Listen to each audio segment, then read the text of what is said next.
Bienvenue sur Philosophie bouddhiste, l'espace où les enseignements anciens rencontrent les défis modernes. Ici, nous explorons la sagesse du Bouddha pour cultiver la paix intérieure, la compassion et l'épanouissement. Tu as peut-être déjà ressenti ce moment précis, une seconde suspendue, comme si quelque chose venait de changer sans explication. Tu ne l'as ni planifié, ni provoqué, mais ça s'est imposé d'or. Une décision soudaine, un revirement inattendu, une porte qui se ferme brutalement ou une autre qui s'ouvre sans frapper. Tu as regardé autour de toi, en silence, avec cette sensation étrange que ce qui venait d'arriver ne dépendait pas de toi. Et pourtant, cela semblait t'appartenir profondément. Ce n'était pas le fruit du hasard. Ce n'était pas une coïncidence. C'était une cloche. Quelque chose a sonné en toi. Et ce son, silencieux pour le monde extérieur, a fait trembler ton intérieur. Ce que tu viens de ressentir, ce que tant de croyants vivent sans pouvoir toujours mettre des mots dessus, c'est un mouvement divin, un appel invisible. Allah agit, pas toujours à travers les miracles éclatants, ni les visions surnaturelles, mais par ces glissements subtils, ces secousses discrètes qui te délogent de ton confort et t'ouvrent à autre chose. Parfois, c'est une rencontre, parfois une rupture, parfois une opportunité qui défie toute logique. Et souvent, c'est un échec, un choc, une perte. Il est dit que lorsque l'âme est prête à entendre, Allah lui parle sans mots, mais en réalité.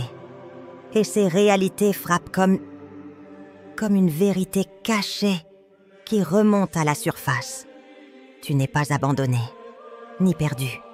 Tu es convoqué. Convoqué à changer. Convoqué à marcher. Convoqué à plier ton orgueil devant quelque chose de plus grand que ton plan. Allah ne consulte personne quand il décide de te rediriger. Il le fait. Et c'est à ce moment-là que le croyant doit écouter. Dans cette vidéo, nous allons explorer cette idée profonde. Pourquoi et comment Allah nous déplace sans prévenir? Pourquoi ces mouvements sont parfois violents, déroutants, mais toujours porteurs d'une sagesse supérieure? Parce que tout ce qui t'arrive, même ce que tu n'as jamais voulu, a été voulu pour toi. Pas contre toi, pour toi. Et si, au lieu de résister à ces événements que tu ne comprends pas, tu décidais de les écouter comme on écoute une cloche dans la nuit? Et si ce mouvement que tu rejettes était le début de ta vraie direction? Il ne suffit pas de croire Dieu, ne croire en Dieu dans les mots. Il faut aussi lui faire confiance dans le désordre. Ce désordre, parfois, c'est le langage secret de sa sagesse. Le croyant ne croit pas au hasard, pas parce qu'il nie la complexité du monde, mais parce qu'il sait que derrière chaque événement, il y a une volonté, celle d'Allah. Quand tout semble flou, illogique ou même injuste, c'est souvent là que se cache le plan le plus clair. Car Allah ne crée rien en vain. Chaque geste, chaque absence, chaque détour est un chapitre écrit par sa main. Le Coran nous rappelle 10. Rien ne nous atteindra sauf ce qu'Allah a écrit pour nous. At-Tawbah 51. Ces mots ne sont pas une consolation vague. Ce sont des fondations. Ils signifient que la perte que tu as vécue n'est pas une erreur, que l'opportunité qui t'a échappé ne t'était pas destinée, et que ce que tu crois être un retard est peut-être un sauvetage. Ce que nous appelons des interruptions, Allah les appelle des protections. Ce que nous appelons des coïncidences, il les appelle des signes. Et ce que nous vivons comme des imprévus sont, en réalité, des rendez-vous secrets entre notre âme et sa sagesse. Le problème, c'est que nous voulons toujours comprendre tout de suite. Nous exigeons des réponses immédiates. Mais Allah agit hors du temps. Ce qui t'arrive aujourd'hui ne prendra sens que dans 10 ans, ou peut-être après ta mort. Le croyant avance, non pas avec une carte, mais avec une lumière. Et cette lumière, c'est la confiance, pas la compréhension. Il faut apprendre à vivre dans la zone floue avec foi, à accepter que les événements les plus décisifs de ta vie ne soient pas de ton initiative. Parce que si tu contrôlais tout, tu serais prisonnier de tes limites. Mais Allah, lui, t'échappe. Et c'est parce qu'il t'échappe que tu peux être sauvé. Quand tu ne sais pas pourquoi les choses changent, rappelle-toi que c'est précisément là que se trouve la miséricorde. Dans l'invisible, dans l'inattendu, dans l'incontrôlable. Et si tu cherches en l'épreuve de son amour, ne les cherche pas seulement dans ce qu'il t'a donné. Cherche-les aussi dans ce qu'il t'a retiré. Allah ne choisit jamais ses serviteurs pour la facilité. Il les choisit pour des missions. Et toute mission commence par une fracture. Moïse, que la paix soit sur lui, n'a pas commencé sa prophétie dans un temple, mais dans la peur, l'exil, l'accident. Jeté dans un fleuve, élevé par ses ennemis, rejeté par les siens. Puis, un jour, alors qu'il ne cherchait rien d'autre qu'un peu de feu pour sa famille, la montagne a parlé, et toute l'histoire du peuple d'Israël a basculé. Le prophète Muhammad, paix et salut sur lui, n'a pas été envoyé dans le confort, mais dans le rejet. Il a perdu ses soutiens, quitté sa ville, fui de nuit. Mais c'est précisément cette fuite, l'hégire, qui allait devenir le socle de l'État islamique et de la propagation du message. Le mouvement inexplicable est parfois l'origine de la révélation. L'instabilité est le berceau de la vérité. Le croyant qui veut comprendre la logique d'Allah doit donc se souvenir. Le chaos apparent est souvent le tremplin d'une guidance profonde. Car Allah ne guide pas seulement avec des mots. Il guide avec des bouleversements. Il te retire ce que tu crois être essentiel pour te redonner ce que tu avais oublié. Ta reliance à lui. Il y a des jours où tu ne trouveras aucune réponse, où tu ne pourras pas prier comme tu voudrais, où tu auras honte de douter, ou peur de sombrer. C'est dans ces jours-là que le mouvement commence. Car Allah ne veut pas juste ton confort, il veut ton retour. L'histoire sacrée n'est pas linéaire, elle est faite de pertes, de chutes, de départs bas forcés. Et chaque départ mène à une élévation, mais seulement pour celui qui accepte d'y voir une main et non un hasard. Il y a en chacun de nous un moment où l'on cesse de chercher Dieu à l'extérieur. On commence à l'entendre à l'intérieur. Ce moment, souvent, ne se manifeste pas par des mots, mais par une cloche. Un son subtil, qui résonne sans bruit. Ce n'est pas un miracle spectaculaire. C'est une certitude soudaine. Une direction intérieure qui s'impose, comme si ton cœur s'était enfin souvenu de quelque chose qu'il avait toujours su.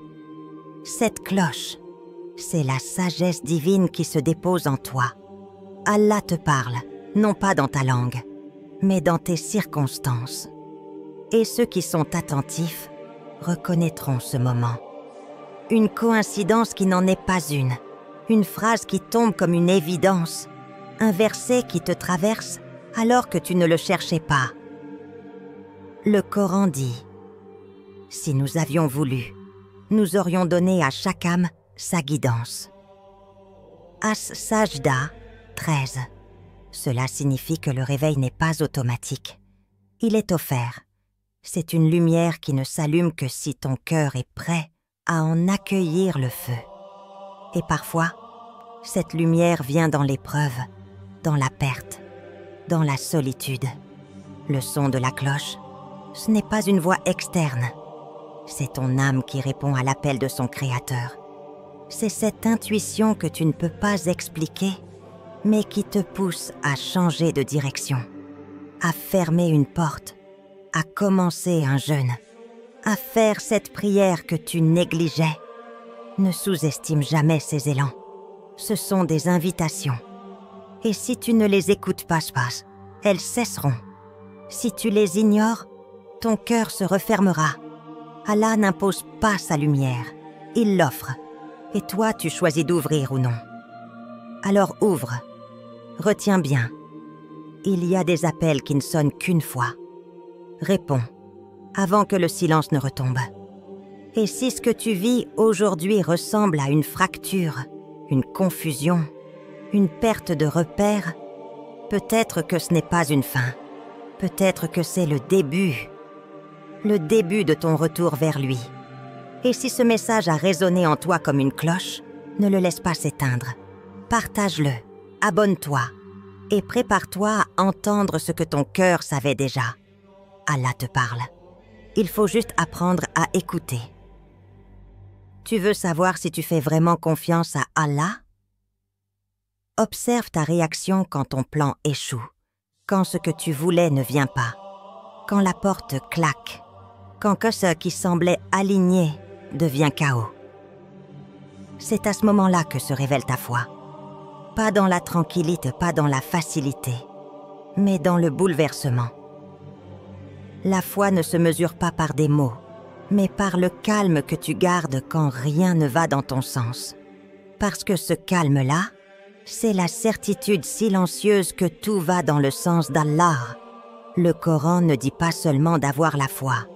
Il dit « Cherchez secours dans la patience et les tariouam de la prière. » Mon Dieu, parce que la vraie soumission commence là, dans ces instants où tu pourrais t'effondrer, mais où tu décides de tenir. Où tu pourrais te plaindre, mais où tu dis « Alhamdulillah ». Où tu pourrais fuir, mais tu t'agenouilles. Tu ne comprends pas pourquoi. Tu ne sais pas ce qui va suivre, mais tu sais qui t'a amené là. Et ça suffit. Être croyant, ce n'est pas être fort. C'est savoir où trouver la force. C'est retourner vers la source, quand le monde devient sec. Et cette source, c'est la Salah. C'est là que tu te reconstruis. Là que tu déposes ton incompréhension. Là que tu reconnais que tu n'as pas les réponses, mais que tu es en relation avec celui qui les détient. Allah ne te demande pas de tout comprendre. Il te demande de tout, lui remettre. Et celui qui remet son cœur à Allah n'a rien perdu, même s'il a tout perdu autour de lui. Parfois, le chaos extérieur est une miséricorde intérieure. Allah démolit ce qui te rendait aveugle. Il retire les illusions auxquelles tu tenais. Il arrache de toi les attachements qui étouffaient ta foi. Et au début, tu ne vois que la douleur. Tu pleures, tu luttes, tu pries sans réponse. Mais, avec le temps, tu réalises. Il t'a purifié. C'est pour cela que la patience n'est pas une posture passive. C'est une confiance active. Elle dit « Je continue, même dans le noir, même sans comprendre, même sans retour immédiat. Parce que je sais que celui qui me teste m'aime plus que je ne peux. L'aimer. Il ne m'a pas oublié. Il me prépare.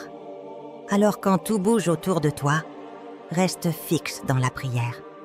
Quand les réponses tardent, allonge tes sujudes. Et quand ton cœur se serre, récite « Inna lillahi wa inna ilayhi raji'un » C'est là que la paix descend, non parce que les circonstances ont changé, mais parce que ton regard a changé. Ce que tu vis n'est jamais inutile. Chaque épreuve cache un enseignement. Chaque silence d'Allah est une parole différente. Le croyant n'est jamais laissé au hasard, même lorsqu'il est laissé sans explication. Allah enseigne par les événements. Il parle par les tournants. Et souvent, ce qu'il veut apprendre dépasse ce que tu pensais vouloir apprendre. Quand tu perds un emploi, ce n'est peut-être pas une humiliation, mais une élévation. Quand quelqu'un te trahit, ce n'est peut-être pas une punition, mais une libération. Quand ton corps faiblit, ce n'est peut-être pas la fin, mais un recentrage. Allah déplace pour que tu vois autrement. Il ferme une porte pour que tu regardes le ciel. Il casse ton miroir pour que tu vois ton âme. Ce qui fait mal n'est pas toujours contre toi. C'est parfois en toi que ça doit bouger. Tu ne grandis pas dans l'explication. Tu grandis dans l'acceptation. Tu ne mûris pas dans la facilité. Tu mûris dans le feu.